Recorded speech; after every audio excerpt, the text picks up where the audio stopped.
O túnel em Fight Class 3 é um lugar que ainda guarda muitos mistérios. A gente sabia desde o início que Fight Class mudaria, a questão era quando. Creio que a forma abrupta como tudo aconteceu tem seus pontos negativos, mas é inegável que essa mudança de atmosfera repentina serviu em muito para imersão. Quero dizer, a gente saiu de um capítulo para o outro, de uma história escolar, até certo ponto, bem slice of life, com lutas bem esportivas aqui e ali, desenvolvimento de amizade, romance e um clima leve, para uma obra que trata de uso de drogas, violência extrema, criminalidade em um mundo obscuro, sem um pingo de esperança, de um protagonista que na maioria do tempo tava sorrindo, para um que agora também sorri, mas de um jeito diferente, um sorriso bem distorcido, do colégio pro túnel. O ponto é que se você for analisar essa estranheza que tivemos da mudança gritante do tom da obra de um capítulo pro outro, foi a mesma que o próprio Jitai teve, que o protagonista teve na sua vida, no seu corpo, sua mente e alma. De um instante pro outro, o cara mudou de um estudante para um psico total, uma hora andando com gente normal e subitamente andando para cima e para baixo, com uma brasileira mentalmente não muito estável, encharcada em sangue, suor e por vezes em lágrimas. A questão dessa mudança ser tão repentina até certo ponto eu acredito que foi intencional, apenas para nos mostrar que se pra gente essa mudança soa estranha e até certo ponto assustadora, imagino que não fez a cabeça desse cara, que não por acaso é só um perturbado. Mas enfim, o assunto aqui não é esse cara, embora ele seja interessante até demais. O ponto é que o túnel trouxe consigo um leque de personagens que, na minha opinião, são muito mais interessantes do que os que foram apresentados na primeira metade da obra, na sua fase mais clean, digamos assim.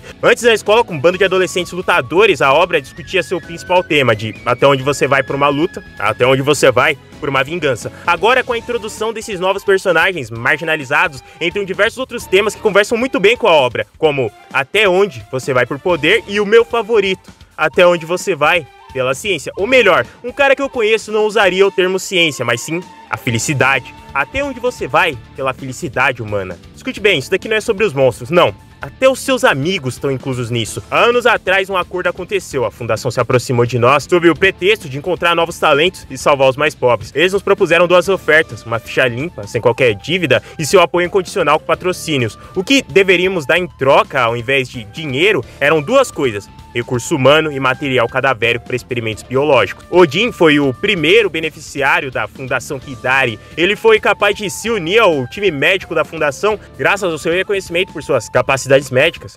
autodidata. Certeza que ao ler Fight Class você se perguntou se existe sequer uma mente mais perturbada e problemática que a do nosso protagonista. E eu vou te falar que o Jitai é um homem bem são se comparado com o Odin.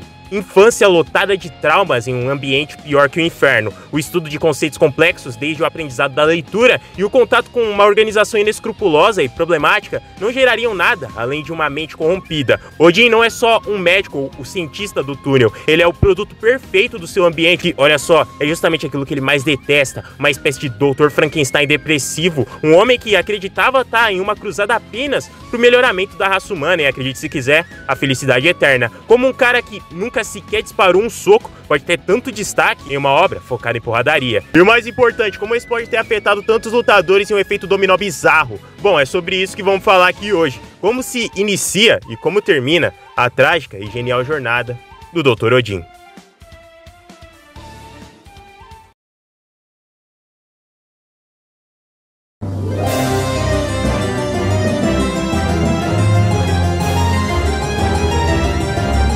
Ei, atenção, esse cara aqui é o nosso novo recruta, o Uranus. Ele parece bem durão, não acham? Não o subestime apenas por ele ser um Zé Ninguém. Ele é barra pesada, se ele ficar com raiva, pode acabar com a sua mãe, irmã e até com você. Então é bom não se meterem com ele. No capítulo 87, intitulado Clube da Luta, fica claro o porquê do túnel ser um local banhado em sangue e tragédia. Olha só, há não muito tempo atrás o túnel não era exatamente como ele é atualmente. Pra falar a real, aquele pedaço de terra enorme era nada mais do que mais uma localidade como qualquer outra na sociedade coreana, lotada de fábricas, trabalhadores e famílias felizes. Como o próprio Rogu descreve, um local com pessoas cheias de vida. Foi só quando a grande crise veio que tudo mudou. Com o país inteiro em dívida, as companhias foram arrasadas, houveram aqueles que foram embora da região, aqueles que abriram mão da sua própria vida. E o pior, aqueles que permaneceram naquele lugar, uma região esquecida e abandonada por todos, que não em muito tempo foi palco de violência desenfreada. Existe um conceito que eu acho interessantíssimo, o de que violência não necessariamente é ruim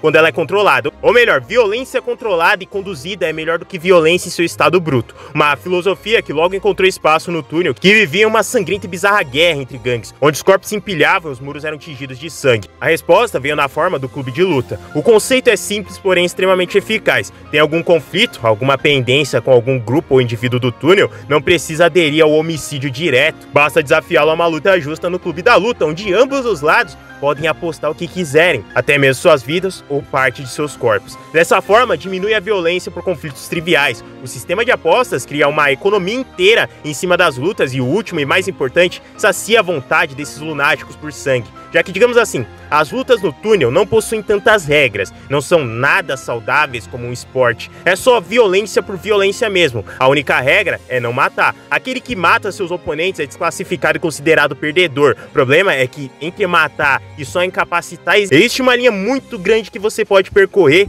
quando o assunto é violência. Ou seja, traumatismo, mutilação e lesões graves, tá tudo dentro do pacote. Daí você percebe que mesmo que a violência geral no túnel tenha diminuído com o advento do clube de luta, essa ainda é uma sociedade problemática, pautando todos os seus valores e cultura, até a economia em violência gratuita. Mas por que eu tô falando disso quando o ponto é o médico? Se acalma, a gente vai chegar lá. A luta iniciada no capítulo 87 tem mais do que só o aspecto do clube da luta que chama a atenção. Essa é uma luta que eu considero extremamente subestimada. Todo mundo fala da luta do esgoto contra o Yang Ung, todo mundo fala de Jitai contra a Sunny, mas essa luta aqui eu considero uma das melhores. Só não é tão mais visceral quanto a contra a Sunny, porque essa aqui não dura tanto. Mas o simples início dela já fala por si só, com o Jitai simplesmente metendo socão na cara do narrador, pegando o microfone no ar e arrebentando com ele na cara do Lee Chang. O sociopata cai, obviamente, mesmo com um dano aparentemente superficial. O problema era ter recebido um ataque desse de surpresa do nada, ainda mais um que nem precisou dos punhos e sim de uma outra ferramenta.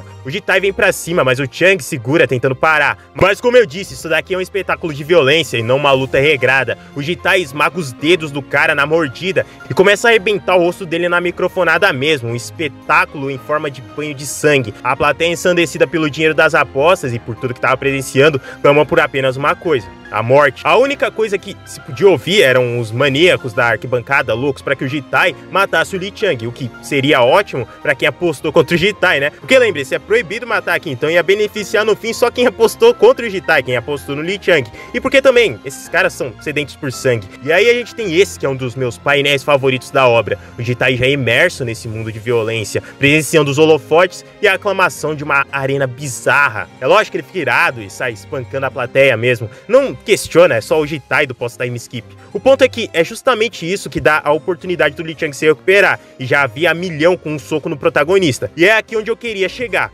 Mesmo arrebentado debaixo de tanto sangue, o rosto sorridente daquele sociopata se mostrava. O que vinha a seguir era mais bizarro e ele do nada começava a se tocar no meio da partida. Eu sei que esse cara é louco, aliás, os dois aqui são loucos, mas o que explica tal ato, por incrível que pareça, tá longe de ser só loucura, sendo a real resposta: as drogas. Não qualquer droga, é lógico que a gente tá falando aqui de esteroides anabolizantes. Capítulo 89, o flashback de como o Lee Chang se juntou à gangue Red Hell nos é mostrado, e nele podemos ver que o Lee Chang era bem diferente do sociopata que temos atualmente. Quer dizer, ele já era um sociopata mesmo nessa época. O que eu tô falando aqui é do físico do cara mesmo. Ele era bem magrelo, não se compara ao maluco no shape de regata que a gente vê na luta contra o Jitai. Mas se você prestou atenção no que eu falei, a conclusão é mais do que óbvia. O que diferencia os Steelworks dos membros da Red Hell é o anabolismo natural e o artificial. Os Steelworks são um bando de doentes psicóticos estimulados por violência propriamente distorcida. Os membros da Red Hell podem ter um parafuso a menos, mas no caso deles é mais manipulação por hormônio. É o que dá pra esses caras esse físico impressionante de forte e faz deles máquinas de matar. O Lee Chang não tá fora dessa equação. Aliás,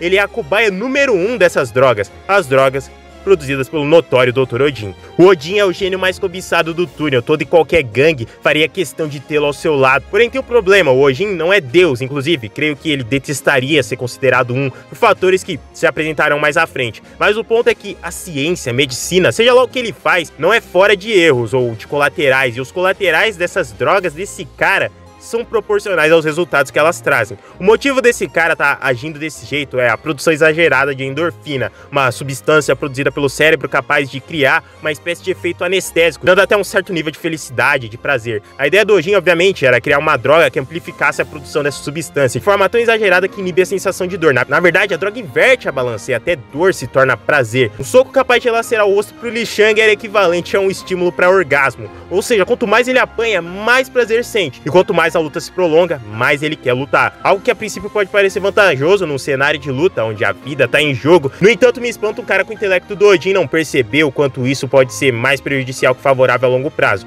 Existe um motivo pra gente sentir dor. A dor estipula um limite de até onde nossos corpos podem ir, evitar perigos maiores e aumentar o sentido de autopreservação. Sem dor, sem esse recurso básico de sobrevivência, aliás, transformando dano e dor em prazer ainda por cima, o único destino possível era a autodestruição. Até porque aqui a gente volta naquele tema anterior, o de anabolismo natural e artificial. Aliás, diante do Li Shang tinha um cara que parecia ter passado pelo mesmo processo, o de aliviar a dor e transformá-la em prazer, o de quanto mais você luta, quanto mais você se danifica, mais você quer lutar e se danificar. A diferença é que o Jitai não precisou de droga nenhuma pra chegar nesse estado. A sequência de golpes vinham só pro Li Shang não arrumar nada e ter o seu rosto acertado de novo. Sociopata revida com um soco nas costelas do protagonista, o que já serve pra afastar, mas logo encurta com um chute alto. Os dois maníacos começam a entrar em uma trocação insana, de todos os lados, ambos golpeando e sendo golpeados com uma igual intensidade. O Jitai conseguia um acerto certeiro que lançava o rival, mas esse logo voltava também arremessando o representante dos Steelworks.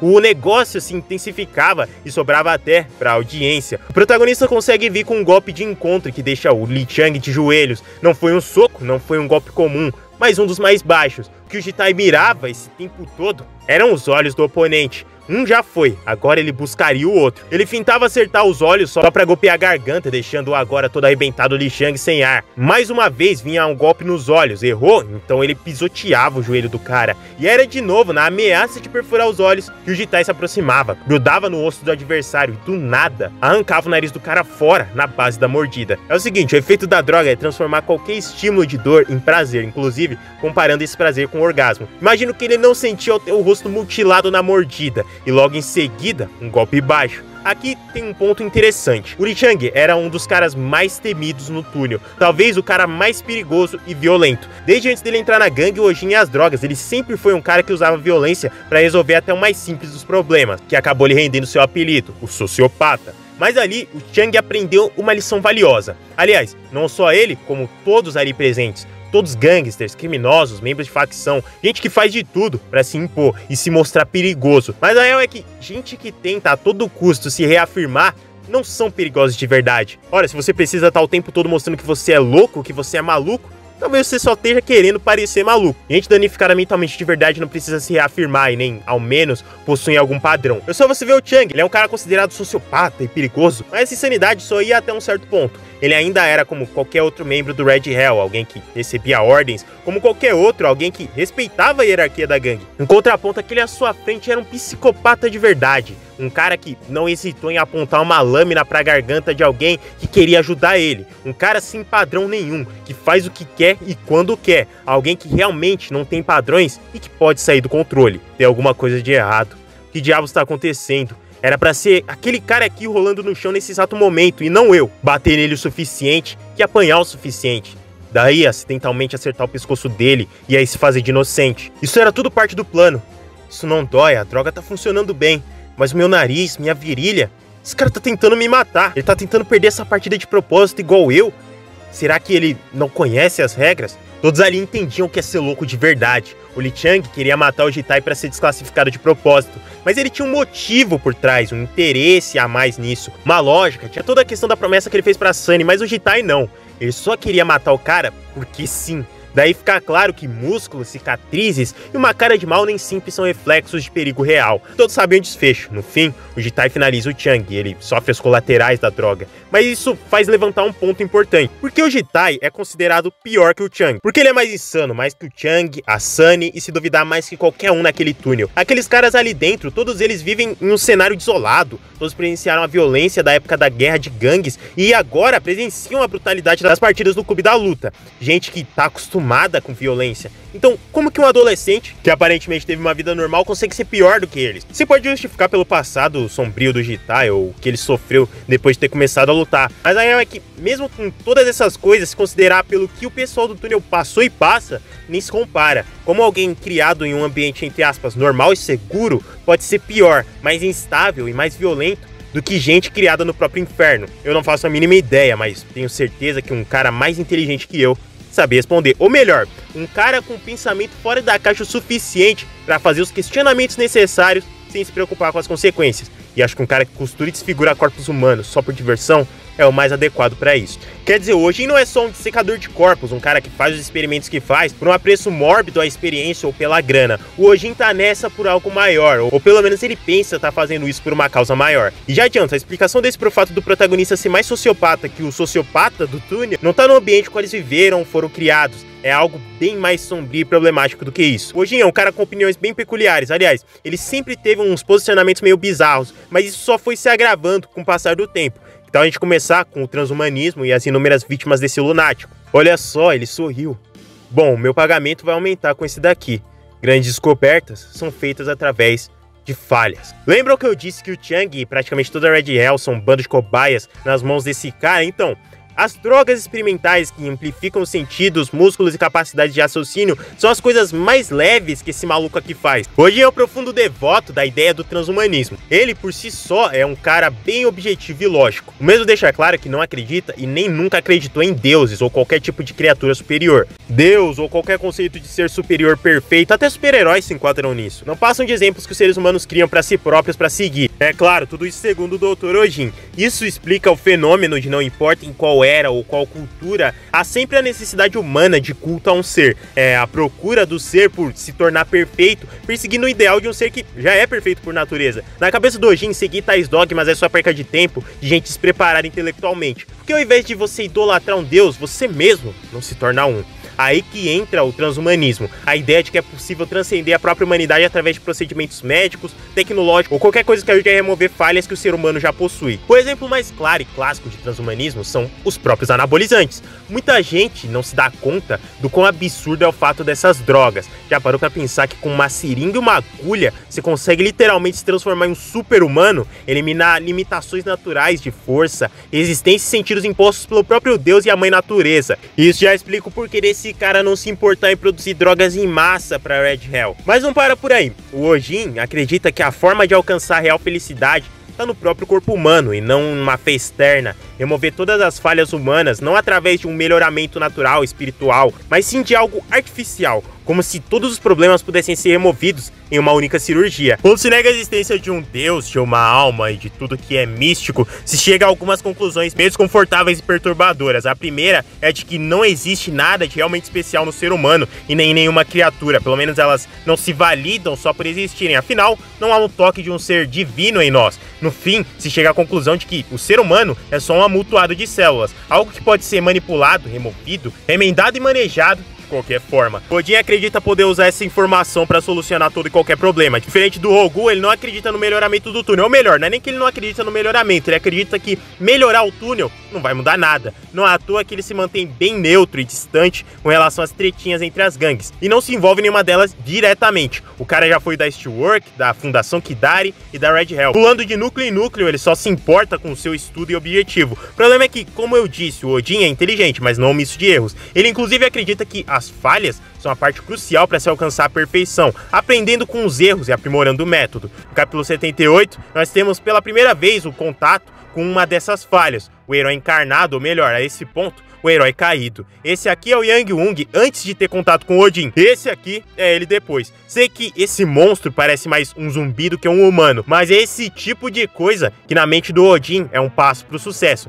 Daí você já entende como a mente desse doente funciona. Você pode notar os detalhes da costura na cabeça e no corpo todo remendado. A tentativa do Odin com esse aqui foi tentar remover as falhas do nosso herói. O que o Odin busca é eliminar as limitações do corpo humano, e cobaia é melhor do que lutadores. Gente que eleva o próprio organismo ao limite, gente que necessita de múltiplas capacidades extremas, como alto fôlego, força avançada e até resistência à dor. Só faz um monte de remendo, injeta drogas das mais variadas e pronto, tá lá. Primeiro passo no rumo da evolução da humanidade. O que eu mais gosto aqui é da ideia de que o nosso herói foi um experimento tão fracassado a ponto de ser renegado a viver nos esgotos com os restos mortais de outros que tiveram destinos piores. Além de que vale a pena comentar que o Yang Wung não é o primeiro desses experimentos, seja pelas mãos do próprio Odin ou talvez por outros da fundação. A primeira reação da Maria ao ver o herói naquele estado é de pânico total, porque o que ela se lembra é de alguém, ou melhor, nesse ponto, de algo bem semelhante. Semelhante em 2 pontos, semelhante à aberração na sua frente e semelhante a quem ela já conheceu.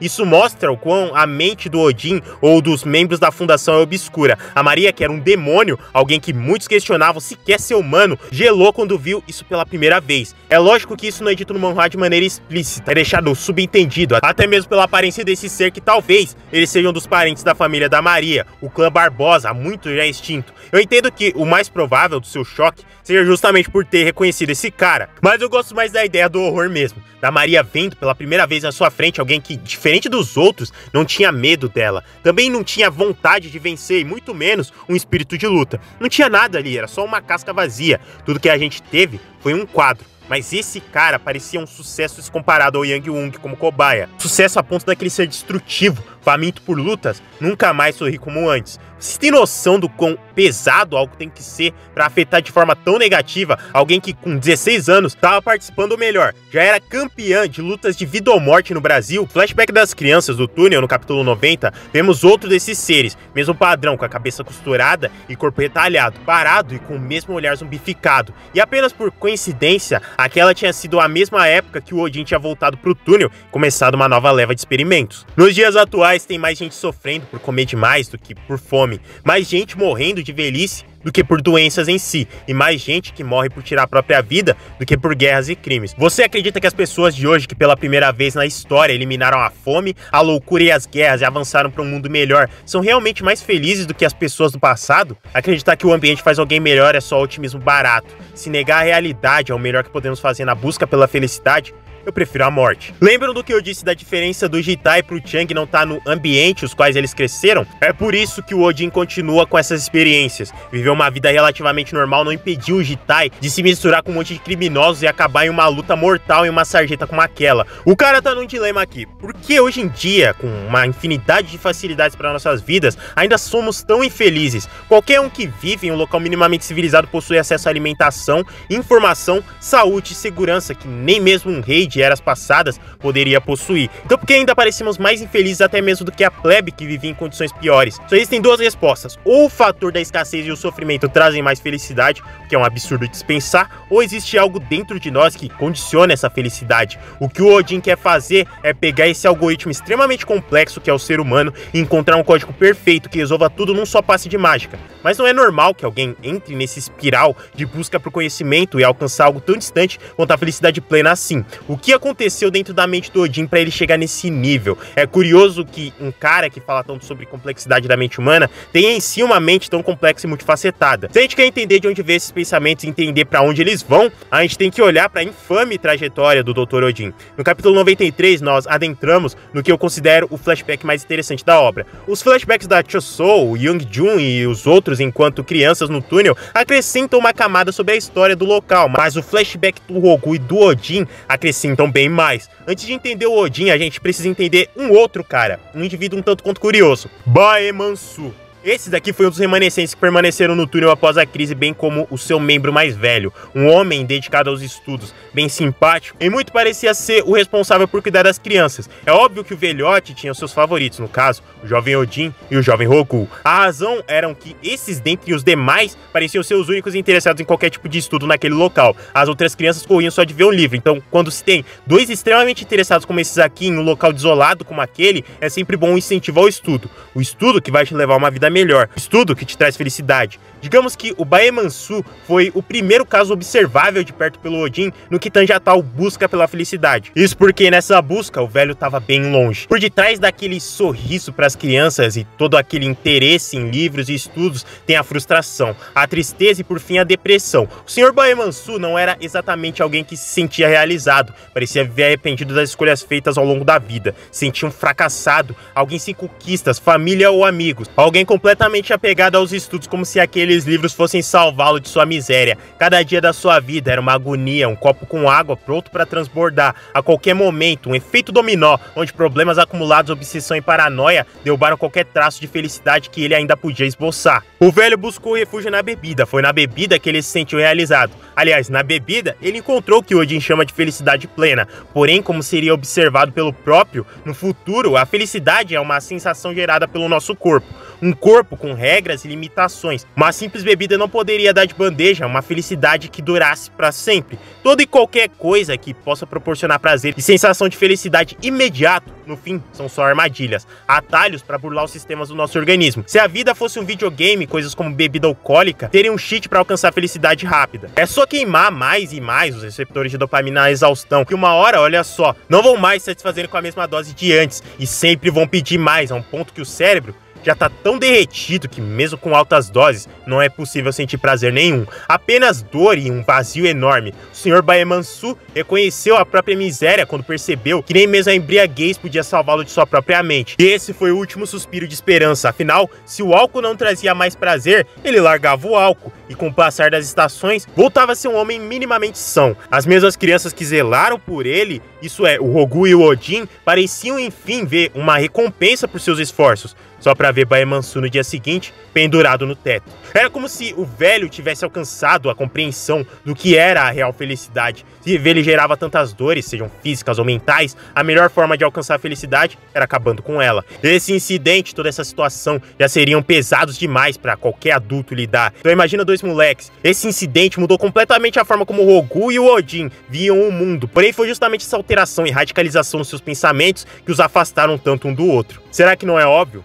Deus é simplesmente um humano virtualmente perfeito. A fé é só um complexo de inferioridade servil que busca se assemelhar a esse ser. Idiotas que confundem livre-arbítrio com desejo acreditam em Deus. É algo tão fútil quanto acreditar em mágica. O primeiro passo para a iluminação é escapar da lavagem cerebral coletiva de adoração do ser humano. Odin e Rogu eram meio que os mini-gênios do túnel, debatendo questões filosóficas que muitos ainda mais velhos do que eles não têm capacidade de compreender. Mas o incidente com o velho criou uma cisão completa nessa amizade no campo das ideias. Eu gosto como ambos são representados estando em campos diferentes. O Odin lendo sobre medicina, enquanto o Rogu lê sobre psicoterapia. É como se o Rogu fosse sempre para esse lado mais emocional, tentasse entender as pessoas e melhorar o ambiente à sua volta, enquanto o Odin é 100% pragmático. Se você tem um problema, significa que ele pode ser extraído de você como um tumor. A real é que da infância à adolescência e posteriormente à fase adulta, o que esses caras mais fizeram foi debater sobre a vida, mas nunca chegar a um consenso de fato, com ambos se distanciando ainda mais quando a fundação enfim chegou. A Fundação Kidari é um dos maiores mistérios de Fight Class. Não se sabe quem e nem quantos são seus membros, bem como sua liderança. O que se sabe é que é uma organização influente, com muito poder no submundo coreano,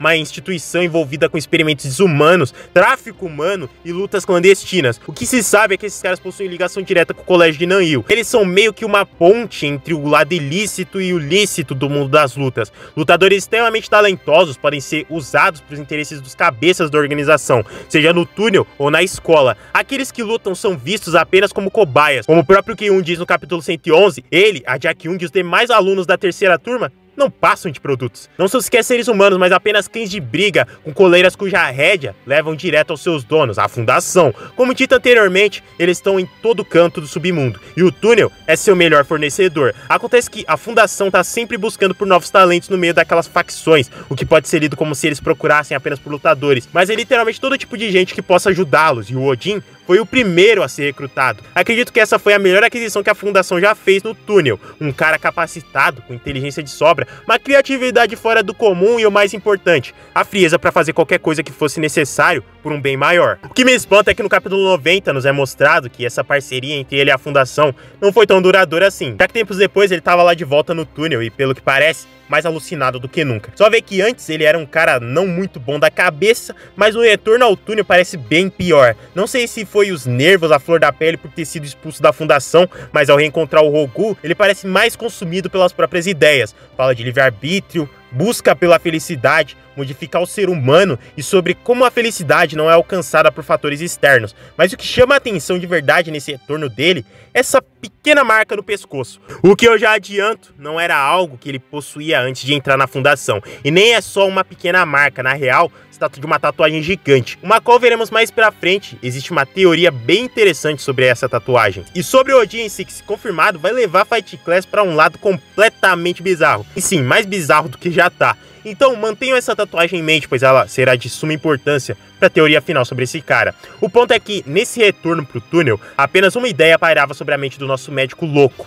fazer mais experimentos. Isso porque o Odin só acreditava ser possível realizar seus objetivos com o amparo da fundação. Uma vez que ele foi chutado, o negócio era trabalhar para ser reconhecido e é aceito novamente. Aí vem aquela nova onda de experimentos falhas já comentado, já que, embora o Odin fosse parte da facção Steelwork, enquanto criança e adolescente, no seu retorno, o cara se alia logo à facção rival, a Red Hell. A Red Hat sabia que o Odin seria o seu maior trunfo, a sua carta na manga. Vai lembrar que existe uma diferença bem grande nessas que são as duas maiores facções do túnel, no que tange seus planos. O Ogun não é necessariamente o líder da facção, mas toma a frente em muitas situações. O Clube da Luta para diminuição da violência no local foi uma ideia dele, por exemplo. Isso porque esse cara acredita que aquele lugar não é um caso completamente perdido. Diferente do Odin, ele acredita que um bom ambiente pode moldar os seres que nele vivem. O desejo do Rogu era reabilitar aqueles no túnel e torná-los civilizados, para poderem se misturar com o mundo afora. A Red Hat, por outro lado, tentava o oposto: não abandonar o túnel, mas sim comprá-lo, e fazer daquele lugar o lar legítimo de todos aqueles caras. É curioso que os ideais do Odin batem mais com os da Red Hat do que com o Rogu. Ele mesmo admitiu isso ao conversar com ela, que o motivo pelo qual ela era obcecada com aquele lugar não era meramente por poder. A Red Hat percebeu algo que o Odin percebeu desde criança: eles, gente como eles,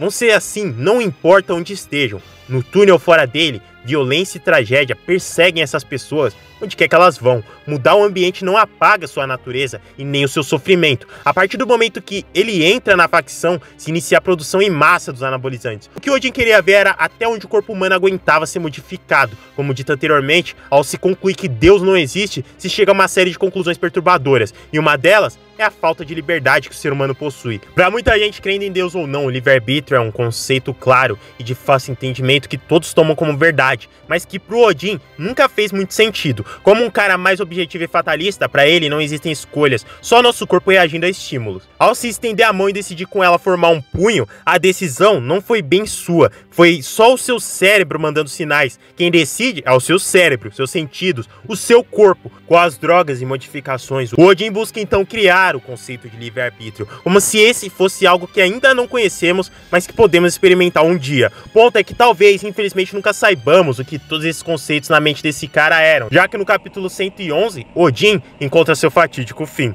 Após a revolta na arena de luta, ao ser revelado pela Jack Young na luta do Jitai contra a Sunny, que o Jitai nunca fez parte da gangue Steelwork, e que na real ele nem sequer era do túnel, uma guerra generalizada se inicia. Tudo parte do plano do Kang do Will, só para incitar uma nova guerra. E para isso ele já se agilizava, colocando um alvo na cabeça do médico. O Odin, tratando dos ferimentos do Li Chang, em especial o nariz que o Jitai havia arrancado na dentada, e de repente, um invasor. Ok, não seria problema, né? Afinal de contas tá ali o Chang, porradeiro. Mesmo com o maluco estando armado de faca, era só o Chang descer o soco. Mas é só o cara revelar que a gangue do Chang tinha caído, que olha só, o Chang, como um rato, troca de lado na hora, e ele mesmo termina o serviço, assim apunhalando e matando Odin pelas costas. No agora talvez total colapso mental diante do inevitável fim, todas as ideias se colidem, no entanto, parece bem sereno. Odin divaga sobre seus traumas, em especial de dois amigos que sofreram um acidente quando ele era mais novo. Esses tendo sofrido queimaduras de 3º grau devido a um acidente envolvendo metal quente.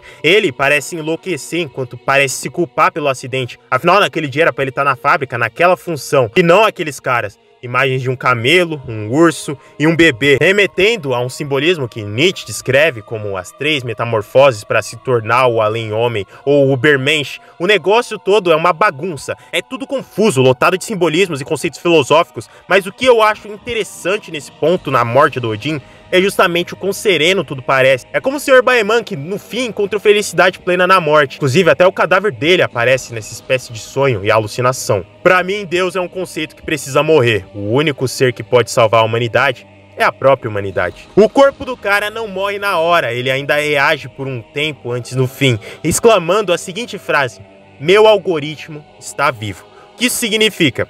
Bom, é aqui que a loucura começa. Odin é um cara com um certo destaque dentro da obra. O cara estava sempre orbitando aqui e ali, com atos que no fim mudaram o rumo da história toda. No entanto, o que se sabe, isso é, as informações que se tem sobre esse cara em si como um todo, são todas fragmentadas dentro do manhwa. Seu passado e presente se confundem dentro de como a história é contada, e muitos fatores da sua vida ficam meio obscuros e desconexos. E o exemplo mais óbvio é que não fazemos ideia do que ele fez exatamente durante o período que teve na fundação. Quer dizer, a gente sabe do time médico, a gente sabe das experiências, mas o que exatamente ele teve contato lá dentro é um pouco nebuloso. Foi depois de entrar na fundação que esse se marca com uma tatuagem. Tatuagem essa que só é inteiramente revelada no momento da sua morte. Uma marca estranha com o que parece ser o número 2 cravado. Até o momento, não é explicado o que é isso ou sequer a frase final exclamada antes do último suspiro. Porém, existem algumas teorias, e a que eu acho mais interessante é aquela que talvez mude Fight Class de vez. Olha só, o Odin, após seu retorno ao túnel,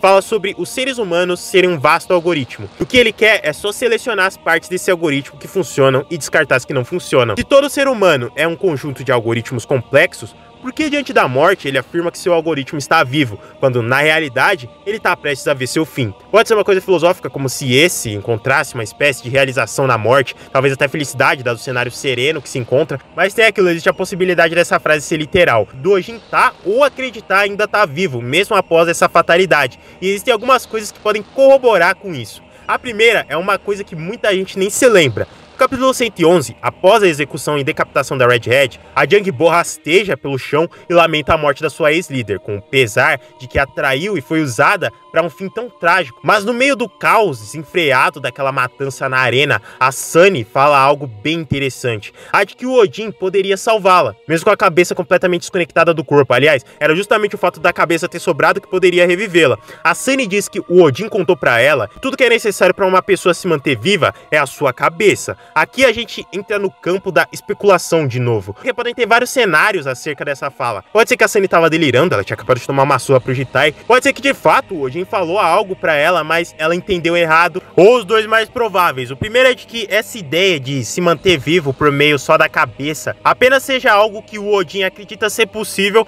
mas que ele ainda não sabe como que faz. Ou seja, é só um conceito que tá na cabeça dele, que ele acredita que pode alcançar um dia, mas que ainda não tem a resposta. E o outro e mais perturbador cenário é o de que, sim, ele consegue fazer isso. O motivo de ser possível fazer isso provavelmente é por conta do cérebro. Talvez o Odin consiga mesmo, após a completa desconexão de uma cabeça do corpo, ainda sintetizar as memórias e manter as funções cerebrais ativas. O Odin sempre foi obcecado por se desprender dos nossos corpos, ou pelo menos das limitações deles, e sempre considerou o cérebro humano como a chave para isso. Portanto, considerando que para ele é possível manter um ser vivo apenas usando o cérebro, o que impediria do cara ter feito o experimento nele mesmo? Sabemos que ele tem tanta confiança nas suas teorias e experimentos e não liga de se aplicar com eles, como é mostrado ele aplicando os anabolizantes do capítulo 111, só para demonstrar como funciona. E se o Odin, no seu tempo da fundação, tivesse uma ideia genial, uma ideia para copiar e transferir o seu próprio algoritmo? Tô falando de um transplante cerebral mesmo. Como o Odin manteria uma pessoa viva apenas aproveitando do material contido no cérebro?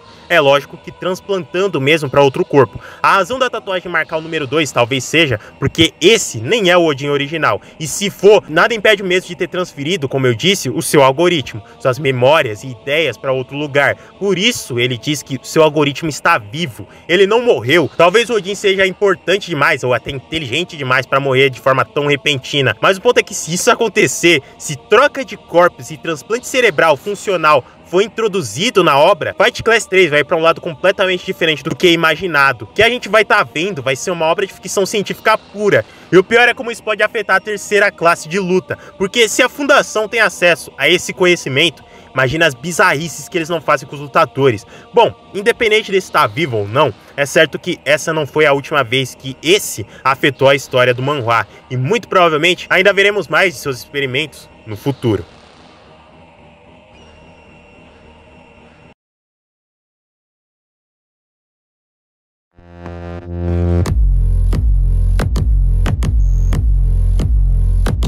Bom, esse foi o vídeo, muito obrigado a todo mundo que assistiu até aqui. Se você gostou, deixa o seu like, se inscreve aí no canal. Mais um videozinho aqui de Fight Class, que vocês pedem tanto, que vocês gostam tanto. É uma pena que o manhwa não saiu do hiato, né? Então eu poderia trazer mais conteúdo novo. Mas enquanto não sai do hiato, a gente ainda pega esses personagens aqui que não foram completamente ou devidamente explorados em alguns vídeos do canal. E como eu disse, depois do arco do túnel, Fight Class introduz alguns personagens muito interessantes que não são necessariamente lutadores, mas que tem uma história, uma lore muito intrigante por detrás. Então aguardem muito mais vídeos de Fight Class aqui, né? Como já é de costume, sempre vai ter Fight Class aqui no canal. E vídeos não só de lutadores, mas desses outros personagens que aparecem e que são bem interessantes. Mas diz aí, você gosta do Odin? O que você acha dele? Você acha ele tão bizarro quanto parece? Eu vou ficando por aqui, valeu e falou!